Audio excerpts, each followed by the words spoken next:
Praise the lord. प्रभु यीशु मसीह के नाम में सभी को जय मसीह की। उम्मीद करता हूं कि आप सब लोग ठीक ठाक होंगे।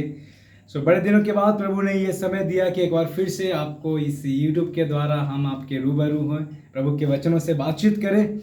तो आज का बहुत अच्छा विषय प्रभु ने मुझे दिया है, लेकिन उससे पहले, आज के वचन में जाने से पहले मैं आपको अभी चाहता हूँ कि काफ़ी समय से हमने कोई वीडियो नहीं डाला है यूट्यूब के लिए, लेकिन प्रियो काफ़ी बिजी होने की वजह से हम नहीं डाले।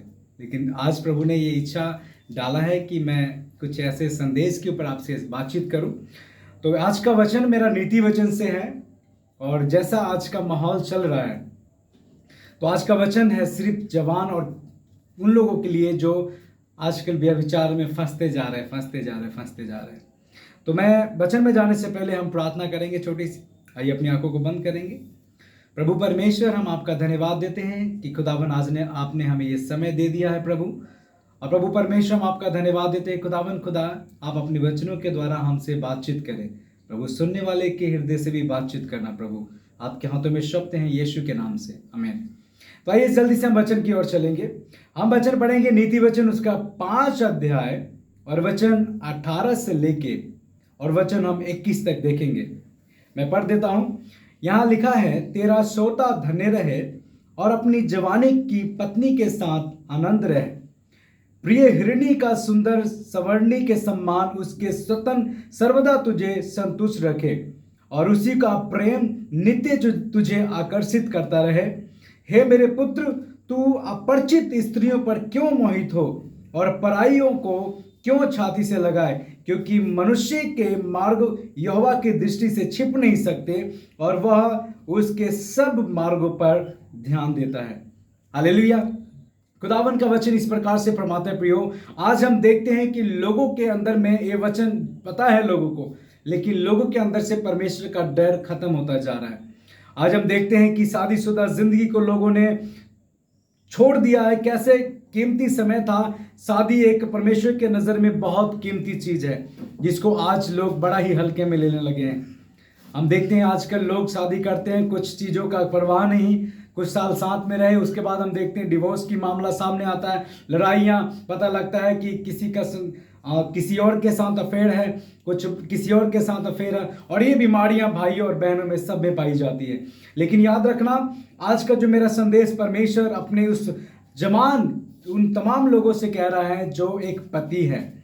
प्रभु का वचन कहता है कि अपने जवानी के पत्नी के साथ मगन रहे, खुश रहे, और उसकी जो सुंदरता है वो तुझे आकर्षित करता रहे। लेकिन आज थोड़ा उल्टा होता है। हम देखते हैं शादी के बाद थोड़ा दिन तक अपनी पत्नी का शक्ल तो आकर्षित करता है, लेकिन कुछ सालों के बाद उस शक्ल में दुष्ट आत्मा नजर आने लग जाती है। वो शक्ल में हमें लगता है कि वो पता नहीं कौन सा क्या घुस गया उसमें, और लोग अपने आप को परखते नहीं, जाते नहीं, और इसकी वजह से लड़ाइयाँ होती है, लोगों का अफेयर बाहर होता है, और लोग बाहर दिमाग लगाना स्टार्ट करते हैं। उसके बाद शैतान जो उस बनी बनाई परिवार को तोड़ देता है।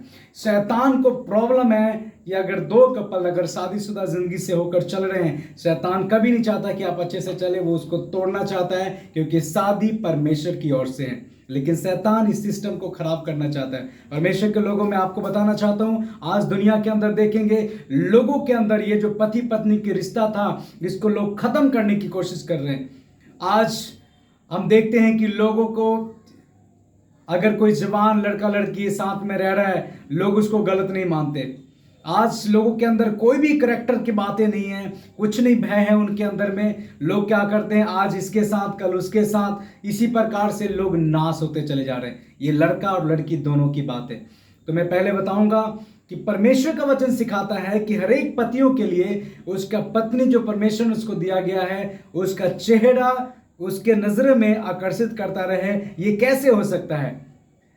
एक विद्वान व्यक्ति से एक व्यक्ति ने पूछा कि क्या कारण है कि जब शादी से पहले मेरी पत्नी का शक्ल दुनिया की सबसे खूबसूरत, सब औरतों में सबसे खूबसूरत लगता था, लेकिन शादी के बाद वो अच्छे नहीं लगते और मेरा मन नहीं लगता उसके ऊपर।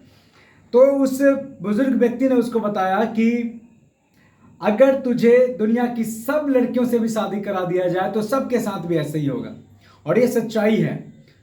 जब हम बात करते हैं जिस्म की, तो हम देखते हैं कि इसके चक्कर में लोग नाना प्रकार की बातें देखते रहते हैं। जिस्म, शरीर, लेकिन जो परमेश्वर को जानते हैं उसको पता है कि जो अंदर से बात करने वाला परमेश्वर, सेम वही आत्मा जो उसके अंदर दिया वही आत्मा दूसरे के अंदर भी है। तो परमेश्वर के लोगों, ये बात से चौकन्ने हो जाइए। जितने भी शादीशुदा लोग हैं, अपनी पत्नी के साथ आनंद रहने की कोशिश करिए, चाहे वो जैसे भी हैं, क्योंकि शादी आपने देखकर किया, आपने अपनी मर्जी से किया है। याद रखना, अगर आप उसको तोड़ने की कोशिश कर रहे हैं अपनी मर्जी से, तो परमेश्वर के नज़र में आप पाप कर रहे हैं।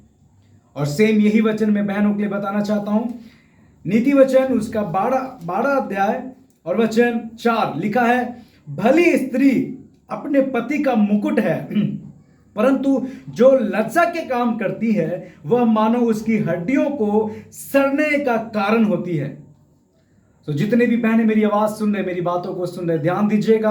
आप अपने पति के लिए एक ऐसे मजबूत और एक सहायक है, और प्रभु ने इसलिए बनाया गया हर एक स्त्रियों को, ताकि वो पति की सहायता करें। अगर ये दोनों सिस्टम ठीक चलता रहे, पति अपने पति का हक पूरा करे, पत्नी अपने पति का हक पूरा करे, तो प्रियो याद रखना कि हम परमेश्वर की उस व्यवस्था के अधीन में चलेंगे। परमेश्वर शादीशुदा जिंदगी को भी संभाल के रखेगा। याद रखना, जैसे भी है उसके अंदर अपना जैसे भी आपकी पत्नी है उससे खुश रहने की कोशिश करना है, और नहीं तो याद रखना नीचे क्या लिखा हुआ है, क्योंकि मनुष्य का मार्ग यहोवा की दृष्टि से छिप नहीं सकता, और वह उसके सब मार्गों पर ध्यान करता है। परमेश्वर सबको देखता है, परमेश्वर नोट कर रहा है। अगर आज आप नहीं सुधरेंगे, एक दिन सुधरना चाहेंगे, लेकिन आपको समय नहीं मिलेगा। इसलिए आज जो प्रभु ने आपको समय दिया है, अगर आपका दिमाग शैतान कहीं बाहर लेके भटका रहा है, उसको घर में लाओ, अपने बच्चे और अपने पत्नी के साथ खुश रहो। परमेश्वर आपको आशीष दे। God bless you. प्रभु आपको आशीष दे। जय मसीह की। फिर मिलेंगे।